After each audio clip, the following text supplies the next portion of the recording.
Hi guys! Welcome to our vlog! Magpa-park kami ngayon ni Ethan. Andyan si Ethan at saka si Ellie. Quiet! So dito lang kami, malapit lang. Tatawirin lang ng galing sa bahay namin. So, yeah. Malapit lang. Maganda na kasi ang weather ngayon, kaya pwede na kaming mag-park. Are you sure you pwede ha? Are you sure pwede ha? Hindi tayo papagalitan ha? Sige, mag-play ka na. Dito din na muna kami. O, baba ka na. Asan yung shoes ko? Hindi ko dala yung shoes mo. Nak, yung shoes mo naiwan. Magpaa na lang, pwede lang yan. Ayan si Ellie. Ayan si Ethan, ha? Naiwan mo? Naiwan ko eh. It's okay, sige na, mag-play ka na dyan. There's another class coming. No, there's no. Is there another class? Play mo na si Kuya. Wait, wait. Oh, you can borrow my shoes if you want. You can borrow mine. Nalimutan kasi yung shoes niya. Nalimutan ni Mami.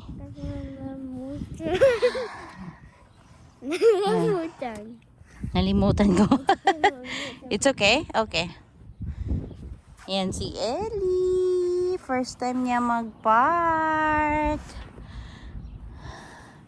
Ito yung school nila, Ethan. So, pagkatapos ng school niya, pwede kaming maglaro dito. Kahit sino pwedeng maglaro. So, ayan na siya, guys. Nandito na kami. So, in this topic, guys, I'm going to share with you kung paano namin nakayanan mag-asawa na kumuha ng dalawang sasakyan. Like, hindi pa ganun kaganda yung work namin dalawa and yung asawa ko din, pero nakakuha kami ng dalawang car. And sa una is struggle talaga siya. Struggle namin siyang bayaran kasi pag kumuha ka ng sasakyan dito, bi-weekly ang babayaran. So, kung bi-weekly siya, mas malaki siya per month. Gaya sa akin, sedan lang yung akin. So, ang monthly ko is nasa 400 plus. Pero ang bi-weekly ko is 200 plus. Pero ang sahod kasi dito is bi-weekly siya. So, not bad. Pero, ngayon na naka-maternity leave ako, ang EI ko din is bi-weekly lang din siya. Kaya hindi siya mahirap kahit na naka-maternity leave ako. So, yung asawa ko naman is SUV yung kanya. And medyo mas malaki yung ano niya, bi-weekly niya. Tapos bukod pa kasi doon yung insurance. Yung insurance naman is meron siyang bayad sa government talaga dito. Medyo malaki din kasi kailangan pa namin mag-earn ng points na meron silang pointing system dito din na about sa license mo, yung ganon. Tapos pag matagal na wala kang nabangga or mga kahit anong accident, unti-unti yun na bababa naman. So, yeah, yun lang ang kagandahan dito. Pero, yun nga, kung paano namin kinaya, hindi ko din alam mo yung I don't know, I really don't know kung paano namin kinaya kasi nung time na yon is ako is nasa minimum wage lang, tapos yung asawa ko is medyo mataas lang siya ng kaunti sa minimum. So yeah, kinaya naman so far. Pero nung una kasi is nakatira kami sa ate ko, nakatira kami doon. So ang binabayaran lang namin is mga 300 plus lang. kasi nagbabayad kami ng parking area din doon, and yung share namin sa kanya. Tapos mga bandang October last year lumipat kami, so doon nag-resident manager ako. Wala kami binabayaran, free yung internet, free din yung tinirahan namin, free lahat, utilities, as in zero yung binabayaran ko. Pero kami yung caretaker sa apartment. So mga ano kami, almost 5 months kami nandun. So ganun namin siya kinaya. Tapos ngayon is nakalipat na kami, wala na kami. Yun nga, sa previous video guys, wala na kami sa Winnipeg. Nandito na kami sa medyo malayo sa kaunti, sa mga 85 kilometers away from sa Winnipeg. Dito is mas mura yung apartment namin, nasa 1,000 na, townhouse na siya. Tapos kasama na yung parking and yung water, but next year magbabayad na kami ng water. Tapos hindi ko alam din, pero nasa pagbabudget lang talaga kung paano mag-budget. Kasi kami, siniset aside namin mag-asawa yung mga wants namin. Pina-priority namin yung mga needs like food, yung mga kailangan ng mga bata, especially itong maliit na kailangan niya ng mga diaper. Buti na lang at breastfeed ko. Yeah, you can go there. And there is for 2 people. Ha? For 2 people. Asan? Yan. For 2 people? O sige, wait lang. Nakapaa ako kasi kinuha ni Ethan yung slipper ko eh. Okay, mommy. See how heavy you are. Ready?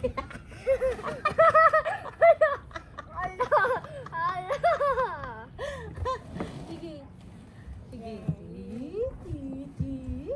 Kayo na lang ni baby sister. Okay. Sige. Let's see how heavy your baby sister Sige. is. Sige. Sige. Sige. Yeah. Hold ka na. Hold ka.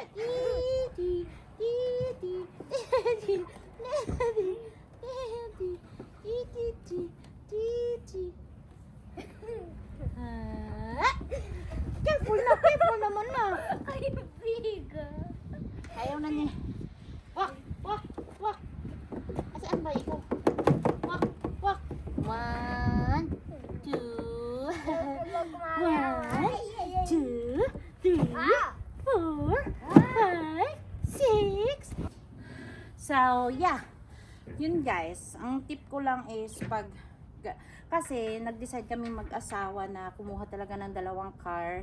Na-realize kasi namin noon na yung asawa ko is malayo kasi yung work niya sa school ng anak ko, is ako yung malapit. Nilagnat si Ethan, wala pa to dati. Nilagnat siya. Dito kasi bawal silang magbigay ng anything na gamot kasi di nila alam kung may allergy yung mga bata, kasi dito mga bata ang daming allergy, kahit na sa mga simpleng gamot lang may allergy sila. So si Ethan noon is nilagnat siya, tapos tumawag yung school sa akin na I need to pick him up kasi nga may lagnat siya, he is sick. Tapos nung na yun, ang tagal ko, almost 2 hours ako bago dumating sa school nila kasi nagbabas ako dati. Yung unang car namin ginagamit ng asawa ko kasi nga malayo siya sa tinitirhan namin. So nagbabas ako. Nung nagbas ako, so almost 2 hours bago ako dumating sa school. Pagdating ko sa school nila, super mainit na siya. As in, mainit na talaga siya. So kinabahan ako, kaya sabi ko sa asawa ko, bakit hindi na lang kami kumuha ng sasakyan? Siguro pinakiramdaman muna namin kung kakayanin ba namin. Tapos ayun, sinubukan niya magtingin-tingin niya online kasi hindi din namin inasahan na ma-approve talaga kami, kasi nga ang income namin dalawa is hindi pa ganoon kataas, nasa low income talaga kami mag-asawa. Tapos nung may nakita yung asawa ko na na Filipino na agent sa may Chevrolet, if gusto nyo, just send me message na lang, private message, kung gusto nyo makilala siya ha. Kung gusto nyo, kasi mabait siya, tapos binigyan din niya kami ng magandang offer. Tapos hindi namin in-expect na mabilis na-approve kami. As in, I don't know talaga kung paano. Kahit yung asawa ko, hindi din niya in-expect. Kasi nga, may isang car na kami. Tapos, ang income namin is hindi ganun kalaki. So, yeah, God is good lang talaga na nakakuha kami ng 2 car na walang tawag nun, walang cosign. Kasi karamihan ngayon dito na kakilala ko, kailangan ng cosign, kailangan ng down payment. Kami sa 2 car namin, no down payment kami. As in, pagpunta lang namin doon, alam mo yung parang nag-window shopping lang sana, yung ganun. Pumunta lang kami doon. Gaya nung unang car namin, pumunta kami Toyota, tinignan lang namin. Tapos sabi lang ng agent, gusto nyo i-try, i-apply. Tapos sabi ko, sige nga, subukan nga. Kasi akala ko nga din hindi ma-approve. Tapos yun, sa araw na yun, na-approve din kami. So same dun sa SUV din namin. Parang nagtitingin-tingin lang din kami. Tapos sinabihan nga kami, bakit hindi nyo subukan na i-apply? Tapos nung in-apply din ng araw na yun, na-approve din siya. Meron kaming times na nag-aaway kami ni Kevin. Nag-aaway kami kasi nga mahirap talaga, pero alam mo yung hindi na lang namin iniisip yung hirap, kasi ang iniisip na lang namin yung kapakanan ng bata. Alam nyo guys, dito sa Canada, wala kang mapag-iwanan ng bata. Alam mo yung struggle na in case of emergency, sino yung pupunta sa school, yung mga ganon, yung mga event na busy yung isa. Kaya ngayon na yung work ng asawa ko is hindi namin masabi yung duty niya. Meron siyang panggabi, meron din siyang times na walang day off, mga ganon. In case of emergency na may kulang kami sa bahay, ako yung tumatakbo. So advice ko sa mga papunta pa lang dito sa Canada, mag-learn na kayo mag-drive sa Philippines. Maniwala kayo, apakamahal ng driving lessons dito. Ang pasalamat lang ako kasi si Kuya Noel, yung nag-driving lessons sa akin ng isang araw, baguhan pa lang yata siya noon, kaya mura lang. So ang 3 hours ko na bayad sa kanya, 110 lang. Ngayon nagmahal na siya kasi syempre nagmahal na din ang mga gasolina, lahat. Pasalamat lang din talaga ako kasi nakapasaka ako agad. Nagpaturo lang ako sa kanya paano mag-parallel. Tapos yung mga rules dito, kasi nga iba ang rules dito at saka sa Philippines dito is ang dami talagang rules. Kung sa school ka, 30 lang kailangan mo takbo, hindi ka dapat lumagpas. And thankful lang din ako nung nag-road test ako kasi nga mabait yung instructor ko. Chinichika-chika ko lang siya, tapos ayun, nakapasa ako kaagad. Yeah, advice ko lang kasi parehas lang naman kung sa tutuusin mo, parehas lang ng amount. Pero ngayon, hindi ko alam kung magkano ang driving lesson sa Philippines kung magpa-private driving lesson ka. Dito kasi kailangan talaga private lesson ka ng instructor talaga, yung marunong talaga. Tapos kung sa Philippines, meron ka yung tatay mo or yung kahit sino, yung kuya mo, pwede magturo sa'yo, libre lang. Dito kasi bawal talaga. Merong ibang mga na may restriction, at saka kung may kakilala ka man, syempre di mo naman masabi na busy ba yung tao na yun. Alam mo yun, yung iwasan na lang na umasa ka sa iba. Pero yeah, yun ang advice ko. Thankful lang talaga ako kasi sa Philippines pa lang natuto na talaga ako mag-drive doon. Kasi nung kinuha namin yung isang car namin doon, syempre man yung asawa ko.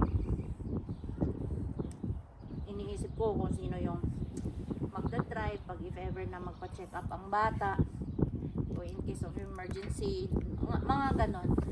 Kaya sa Philippines pa lang nagpaturo na ako ng asawa ko mag-drive, kahit na meron kaming away. Siyempre normal lang yung sinisigawan niya ako kasi muntikan na ako makabangga ng jeep dati sa may, saan ba yun? Basta dun sa may Bulacan banda, dun niya ako tinuruan. Kasi yung jeep naman kasi bigla siyang lumabas. Hindi siya gaya dito na pag highway, priority talaga sila. Ang mga nasa intersection, yung mga maliliit na mga kanto, automatic talaga sila lalabas. Yung jeep na yun kasi talaga, ano siya, biglang lumabas. Eh, sabi ng asawa ko, habulin mo, habulin. Paano ko hahabulin eh? Hindi nga ako marunong pa nun. So yun, nag-aaway kami nun. Lagi kami nag-aaway, normal lang yun. Pero pag, ano talaga, lakasan talaga ng loob. Kailangan mo lakasan ng loob. Lalo na pag pumunta ka dito sa Canada. Naku, pag hindi malakas loob mo, may, mahirap. Pero, alam niyo guys, worth it. Worth it na nakakuha kami ng dalawang car ngayon. As in, kasi, kaya nung naglipat kami, walang alam mo yung walang ibang makakatulong. Basta kung mag-asawa kayo, pagdating nyo dito talaga sa Canada, kailangan tulungan.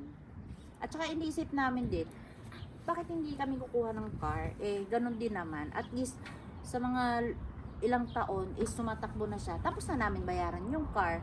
So, sa mga darating na panahon, kung tapos na namin yung dalawang car, bahay na yung pag-iipunan namin. Kasi yung bahay, ang laki eh. Kailangan mo ng malaking down payment nun.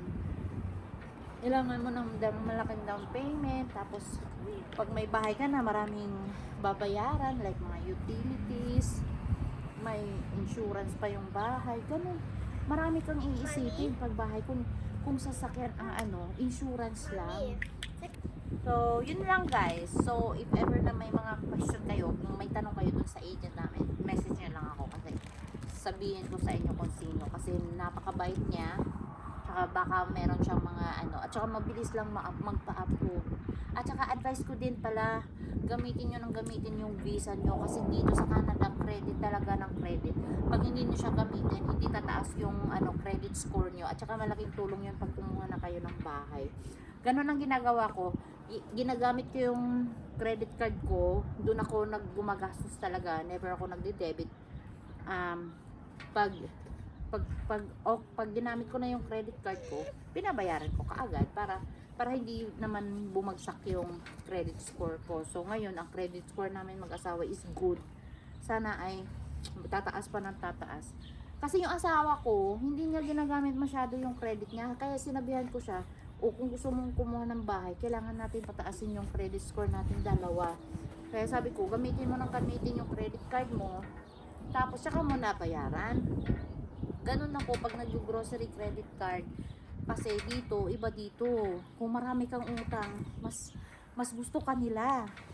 Pero dapat kung umutang ka, yung kaya nyo lang ha, huwag kayong magpabaon sa utang kasi dito, naku, sinasabi ko sa'yo, ang daming gusto so yeah, mag-apply kayo kaagad ng credit card. Pero pag mag-open naman kayo ng ng bank dito, automatic bibigyan ka. Yeah. Pataasin nyo yung credit score nyo kasi malaking tulong talaga. Siguro yun yung dahilan kung bakit kami mabilis nakakuha ng car. Mataas yung namin, credit score, dalawang mag-asawa. Kasi nga doon kami lagi gumagastos. Tapos pagkatapos namin gumastos doon, binabayaran namin kaagad. So yeah. That's all for today guys. Thank you for watching and don't forget to subscribe. If ever may mga tanong kayo, just comment down below. Then sasagutin ko kayo or hindi, private message me or sa Gmail ko. You can do that. And we're going home na. So, thank you for watching. Don't forget to subscribe our channel. Ethan, sabi mo. Don't forget to subscribe. Bye. And click the like button. Yeah, and click the like button. And then click the bell button. And click the bell button. Subscribe. Para maano sila pag may bago tayong in-upload. And then if ever meron kayong mga suggestions na mga videos na gusto nyo, just comment down below. And then yeah, malamig na kasi gabi na dito. Magsi 7 PM na. Mag 7 PM na tinamo may direct pa yung araw. And yeah, see you on our next vlog. Bye! Say bye!